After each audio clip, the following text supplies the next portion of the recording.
για πάντα στην καρδιά μας. Δεν σε ξεχνάμε κι ας έφυγες μακριά μας.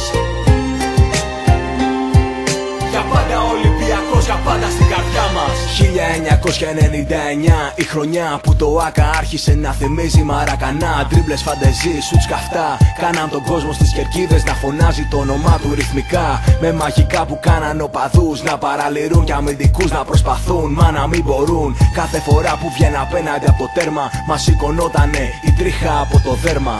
Ποιος θα ξεχάσει τον γκολ με τη Γαλατά, με λόμπα την μπάλα πάνω από το κεφάλι του Μοντρακό να πετά, και η Ριζούπολη να παίρνει φωτιά. Γκολ μαγικά σαν αυτά με τον Πάο και τον Ηρακλή μας έκαναν να το λατρεύουμε σαν τρελή. Να πηγαίνουμε γήπεδο για να δούμε τι θα κάνει, κι όταν το κάνει όλους παράνοια να μας πιάνει την ώρα που γονάτιζε και έδειχνε το Θεό οργανωμένοι, και εμείς παθαίναμε παροξισμό. Τζοβάνι, Τζοβάνι, για πάντα στο λιμάνι. Δεν σε ξεχνάμε κι ας έφυγες μακριά μας. Τζοβάνι, Τζοβάνι, για πάντα στο λιμάνι. Για πάντα Ολυμπιακός, για πάντα στην καρδιά μας. Τζοβάνι, Τζοβάνι, για πάντα στο λιμάνι. Δεν σε ξεχνάμε κι ας έφυγες μακριά μας. Τζοβάνι, Τζοβάνι, για πάντα στο λιμάνι. Για πάντα Ολυμπιακός, για πάντα στην καρδιά μας. Ήταν στη φιέστα με την Πάρμα που φωνάζαμε το όνομά του, για την παραμονή του στην ομάδα της καρδιάς του. Γιατί είχε ταυτιστεί με αυτή και αυτή μαζί του, κι οι οπαδοί του θρύλου είχαν γίνει οπαδοί του. Τι κι αν δεν μίλαγε πολύ, τα λέγε όλα στο γήπεδο. Πλάκα σε κάθε αντίπαλο, Γάλλο ή Ιταλό. Φιδωλός πάντα στις δηλώσεις,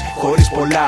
Δεν πουλάγε ο παδηλίκη, δεν ήξερα απ' αυτά, είχε μεγάλη καρδιά. Αρκεί κανείς να θυμηθεί σε ποιον έδωσε απλόχερα την Αγία Γραφή. Παρ' όλα αυτά αρκετοί όσοι βρήκαν ελαττώματα σε ένα παίχτη που σκίζε δίθια και κλείνε στόματα. Μα για τους πολλούς ήταν ένας από εμάς, ένας Βραζιλιάνος που μπήκε μέσα το Πειραιάς. Είσαι πιτσιρικάς και δεν τον είδες, μη μασάς. Έχεις όλους εμάς να σου εξιστορούν πολλά για τον άνθρωπο που έκανε επιστήμη την ποδιά. Τζοβάνι, Τζοβάνι, για πάντα στο λιμάνι. Δεν σε ξεχνάμε κι ας έφυγες μακριά μας. Τζοβάνι, Τζοβάνι, για πάντα στο λιμάνι. Για πάντα Ολυμπιακός, για πάντα στην καρδιά μας. Τζοβάνι, Τζοβάνι, για πάντα στο λιμάνι. Δεν σε ξεχνάμε κι ας έφυγες μακριά μας.